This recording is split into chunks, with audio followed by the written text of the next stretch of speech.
नमस्कार, मैं हूं Amod Srivastava. Amazing thought, amazing message, amazing information की दिशा में आज एक कदम और आगे। आज के चिंतन का विषय है विचारों की निरंतरता। आपको यदि मेरा वीडियो पसंद आए तो लाइक करें, शेयर करें और लाल बटन दबाकर सब्सक्राइब अवश्य करें। साथ ही बेल आइकन दबाना बिल्कुल ना भूलें। वैज्ञानिकों का कहना है कि जब व्यक्ति कुछ भी नहीं सोच रहा होता है तब भी वह सोच ही रहा होता है। प्रथम दृष्टि में यह कथन कुछ पहेली सा प्रतीत होता है। जब हम स्वयं सोच ही नहीं रहे हैं तो फिर मस्तिष्क कैसे सोचेगा? बात कुछ हद तक सही मानी जा सकती है, क्योंकि मस्तिष्क की क्रिया का भी अपना महत्व और स्थान है। यह सत्य है कि मनुष्य जब चिंतन करता है तो साथ साथ मस्तिष्क भी सोचता, या दूसरे शब्दों में कहें तो यह कहना पड़ेगा कि वह मस्तिष्क के माध्यम से ही मनन करता है। किंतु असत्य यह भी नहीं है कि जब मनुष्य नहीं सोचता है तब भी मस्तिष्क शांत नहीं बैठता रहता। कुछ न कुछ ताने बाने अवश्य ही मस्तिष्क बुनता रहता है। अब यह कोई छिपी बात तो रही नहीं कि स्थूल मस्तिष्क अथवा चेतन मस्तिष्क के अतिरिक्त उसकी अन्य कई परतें भी हैं, जिन्हें मनोविज्ञान की भाषा में चेतन, अचेतन, अवचेतन और सुपर चेतन के नाम से जाना जाता है। मनोविज्ञान वेत्ता जब यह कहते हैं कि मनुष्य जब शांत एकांत में पड़ा रहता है तब भी उसका मस्तिष्क सक्रिय ही रहता है, तो इससे इनका इशारा चेतन मस्तिष्क से नहीं वरन उसकी अन्य परतों की ओर होता है। प्रयोगों के दौरान देखा गया है कि कई बार जो संदेश चेतन मस्तिष्क को दिए जाते हैं उन्हें वह अनावश्यक और अनुपयोगी समझकर छोड़ देता है, पर उन्हीं निरर्थक लगने वाले संकेतों से मस्तिष्क की सूक्ष्म परतों में हलचल मच जाती है और उसके अनुरूप वह कार्य भी करना आरंभ कर देता है। इसे यदि सूक्ष्म मस्तिष्क का सोचना समझना कहा जाए तो अनुपयुक्त ही क्या है। यद्यपि स्थूल चिंतन हमारा रुका हुआ है।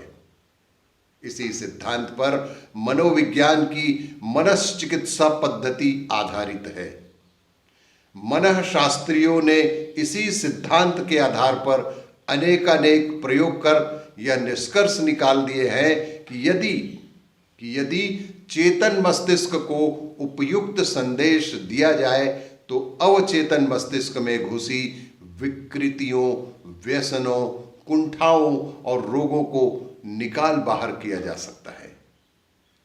इसी को ऑटो सजेशन, हेट्रो सजेशन के माध्यम से क्रियान्वित भी किया जा रहा है, और इसी को ऑटो सजेशन और हेट्रो सजेशन के माध्यम से क्रियान्वित भी किया जा रहा है, एवं इसके परिणाम भी उत्साहवर्धक रहे हैं। इंग्लैंड के मनोविज्ञानिकी एक स्मिथ ने एक पुस्तक में लिखा है, does brain think when I sleep? Does brain think when I sleep? इस पुस्तक में विभिन्न प्रयोगों के माध्यम से उन्होंने यही सिद्ध करने का प्रयास किया है कि जब हम सोते हैं अथवा जागते हुए सुषुप्ति जैसी स्थिति में पड़े रहते हैं तब भी मन मस्तिष्क शांत बना नहीं रहता है, अपितु विचारों के उहापोह में उलझा ही रहता है, और जो उसे काम की बात लगती है उसे वह संरक्षित रखकर शेष बातों को छोड़ देता है। अर्थात उनके अनुसार मस्तिष्क इस दौरान सूचनाओं की छंटनी में व्यस्त रहता है। इस दौरान मस्तिष्क अच्छे और बुरे के विचार में, सूचनाओं की छंटनी में व्यस्त रहता है। मनोविज्ञान की इस विधा द्वारा मनोविकार को भी हटाया और मिटाया जा सकता है। मनोविज्ञान की इस विधा के द्वारा किसी भी व्यक्ति के मन के भीतर से मनोविकारों को हटाने में भी सफलता हासिल की गई है।